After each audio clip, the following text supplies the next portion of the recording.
मेरा अफसाना चैनल पे आप सभी का स्वागत है। फ़ोन की घंटी बज रही थी। मोहित ने घड़ी देखी।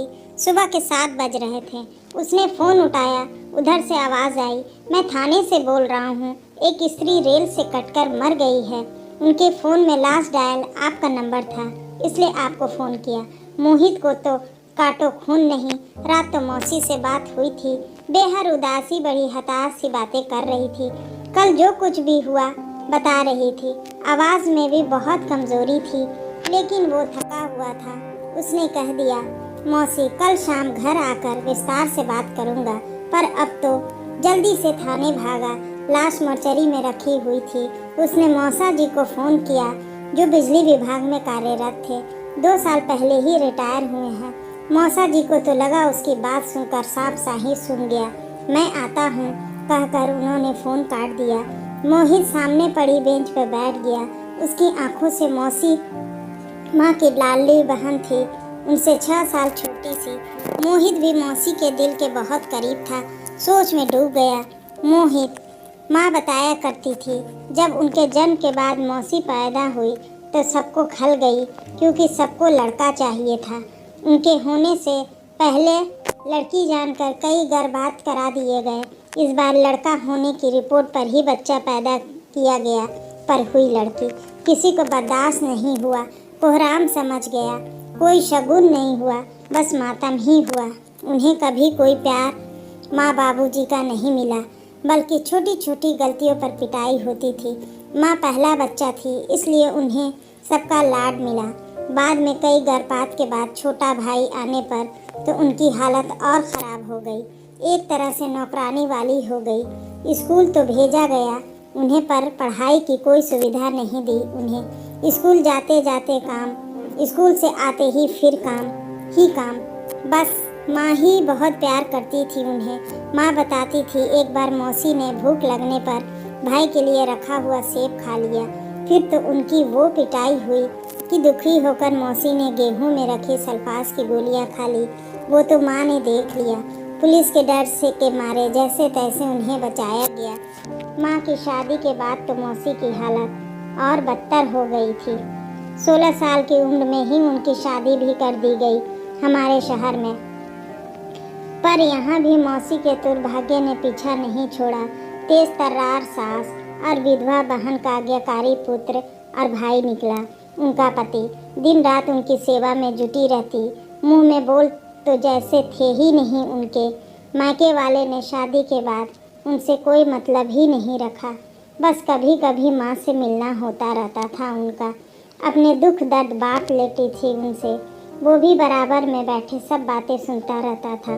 बात बहुत समझ तो उसे नहीं आती थी, पर मौसी के आंसू उसे अच्छे नहीं लगते थे।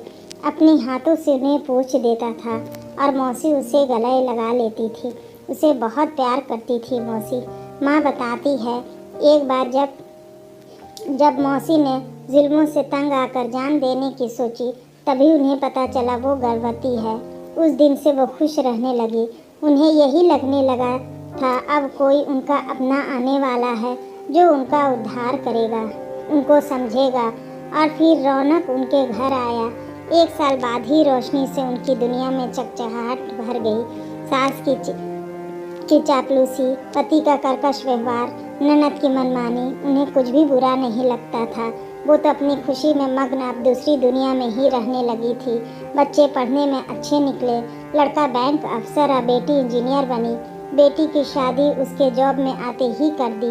वो अपने घर में खुश थी, नौकरी और अपनी ससुराल में व्यस्त। मौसी भी उसे कुछ बताकर दुखी नहीं करना चाहती थी। बस बहुत बड़ा झटका मौसी को तब लगा जब उनकी बड़ी बहन यानी उसकी माँ अचानक चल बसी। बहुत फूट फूट कर रोई थी वो।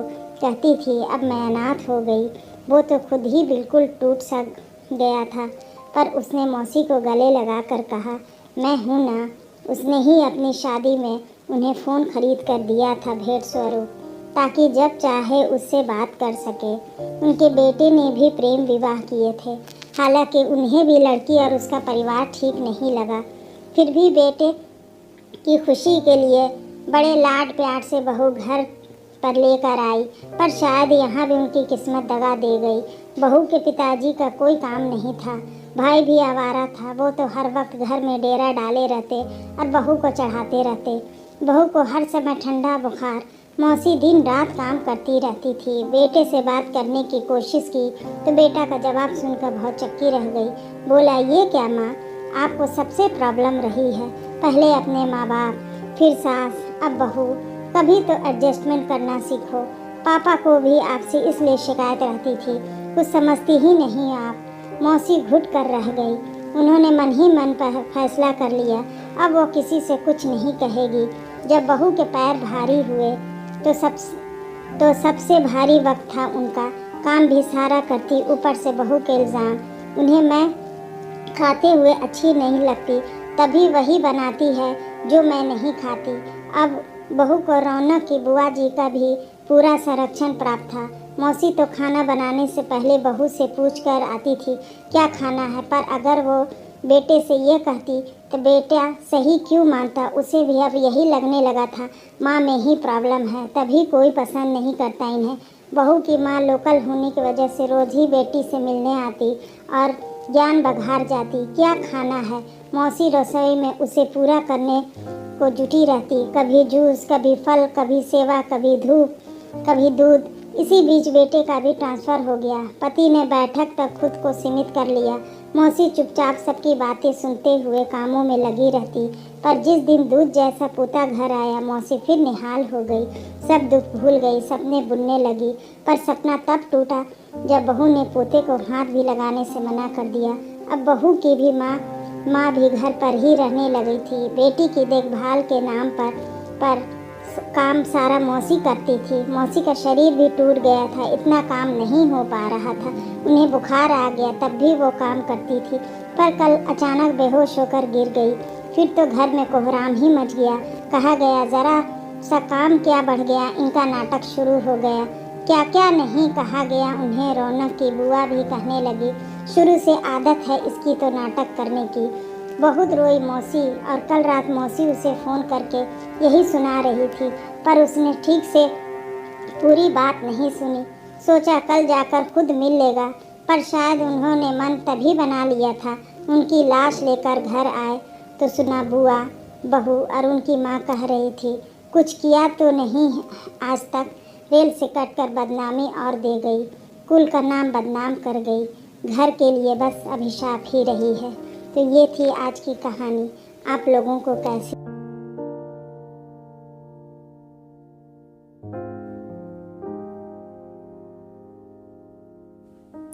कमेंट बॉक्स में ज़रूर बताइएगा। और हाँ, हो सके तो मेरे चैनल को आप लोग सब्सक्राइब कर लीजिए। और कहानी पढ़ने और सुनने के लिए आप सभी का बहुत बहुत धन्यवाद।